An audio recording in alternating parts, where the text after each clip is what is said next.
All right, good night. One and I hope you're doing well. I want to touch on a topic. That topic is rejection. And it's a good topic to talk about because the thing is that everybody faces this sometime in their life, whether from work, co-workers, from church members, from family, from social gatherings. Everybody experiences rejection. It's just how you deal with it. And then it depends on what is the scenario like, and because the thing is that some rejections are I think it varies. Like, it comes in levels. You understand? So there are levels to it.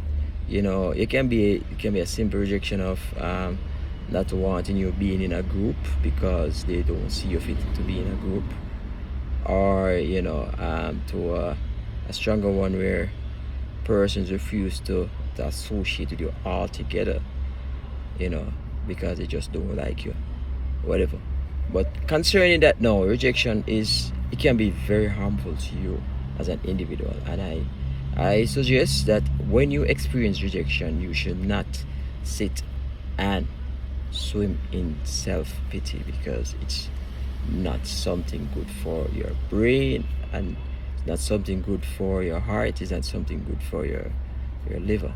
Because the thing is that what happens is that you sitting down in self-pity, believing that something is wrong with you, and it puts you in a state of self-reflection, as in you are not that valuable, or something is not right concerning you.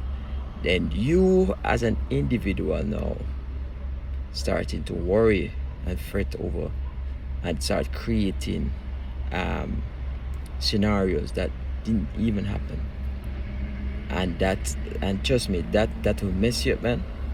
That would definitely mess you up. So what you want to do when you experience that, you as an individual have to probably write it out.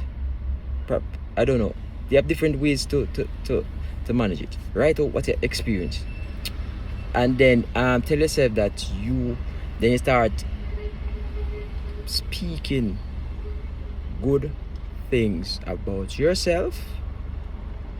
You have to speak good things about yourself, because rejection causes you to self-doubt, and you don't want to doubt yourself any at all. It doesn't matter if you are you can't fulfill the task.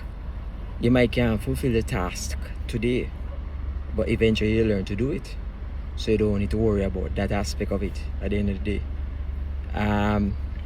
Or because of your personality, probably you're too truthful that they don't want in the group or whatever.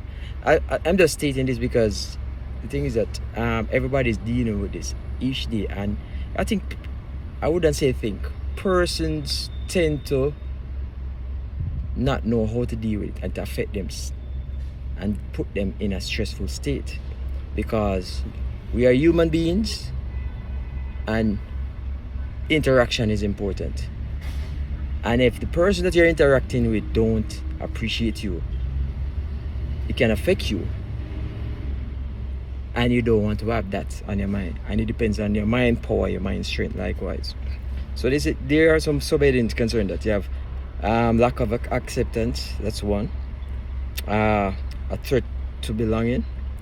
It's two. Well, let me see if I can go through this one though. A threat of belonging, because humans are social beings. Rejection can trigger a primal fear of being excluded, challenging our fundamental need for connection. So this is one of the main things I wanted to highlight.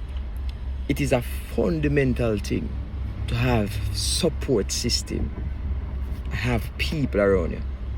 If you don't have people around, it start affecting you, and you start looking at yourself. All right, the thing is that you're not doing it.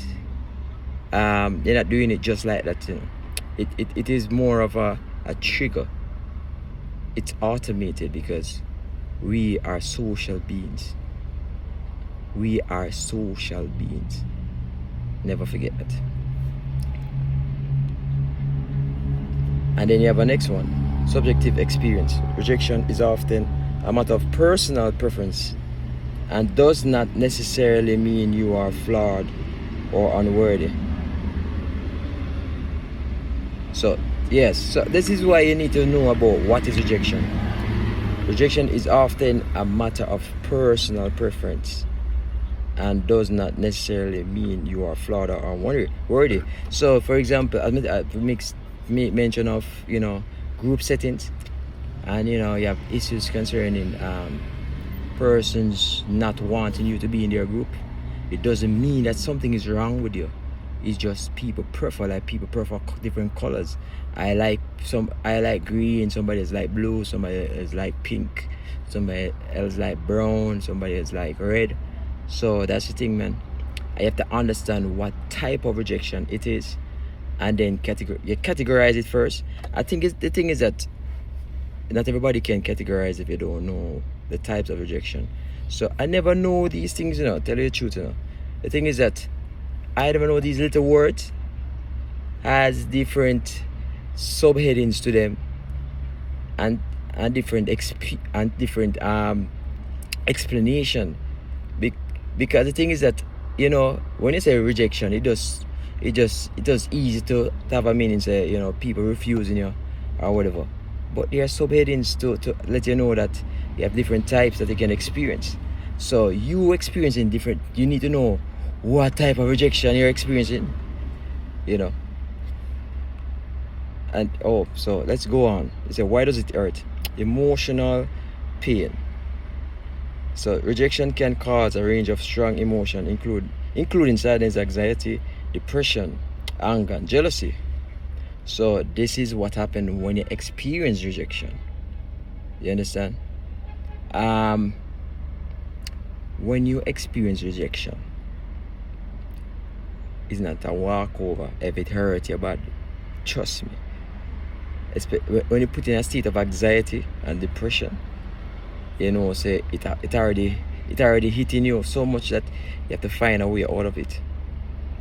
And then the next one, say it impact on self-esteem. It can make you question your self-worth and feel inadequate or unlovable. So it starts affecting your state of mind.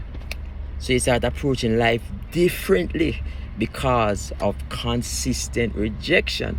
So for example, say a guy for example, a guy talk to a girl, get rejected, talk to another girl, rejected, talk to another girl, rejected, talk to another girl, rejected.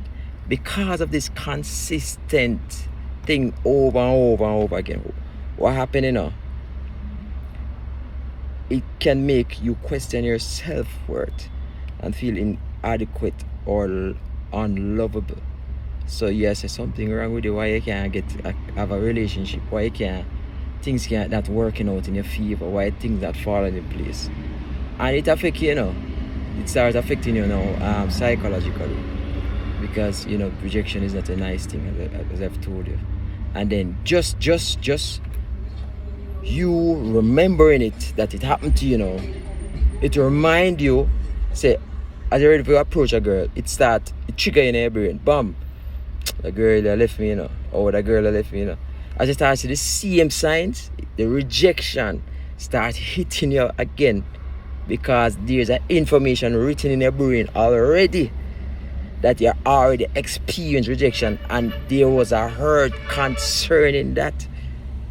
So now you as an individual are try your best to get over all these experiences, and you think you have all the solutions. Well, you might not know the solutions for it.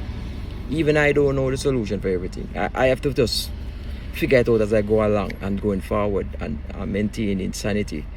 But I know that definitely I have to fall back on Christianity. The next one is physical toll. Studies show that regular feeling of exclusion can affect sleep quality and immune function. So consistent rejection can affect your wellness. Because after you start questioning yourself, it puts in a cycle of doubting yourself, depression, anxiety, anger, jealous. Anytime you start manifest these things in yourself, what do you think happened? you as an individual, you start break down your system, because the body is not just physical, it's mental, spiritual, psychological. And when it start go psychological and mental, it start affect even a spiritual person. Because guess what happen now? Your mind not think so much about that hurt that it affect how you want to be spiritual and how you want, do your work, your daily routines. So you have to try and work on that as much as possible. Wow, this is a long video, but let me see if I can do another video concerning how to deal with rejection. So this is just an outline of different types of rejection that you have to be aware of as much as possible.